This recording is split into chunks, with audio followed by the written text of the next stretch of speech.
What's up, everybody? It's your boy Chef DA, and today we're gonna make some cabbage wraps.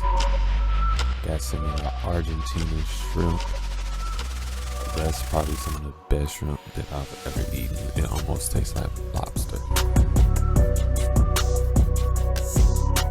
I got some vegetable medley, and then I got some seasoned rice, and I just rolled them all up. This is a whole head of cabbage. I just boiled the whole head of cabbage and then just peeled off the leaves. Make sure not to overcook that cabbage. I made my own homemade sauces, like a raspberry pepper sauce.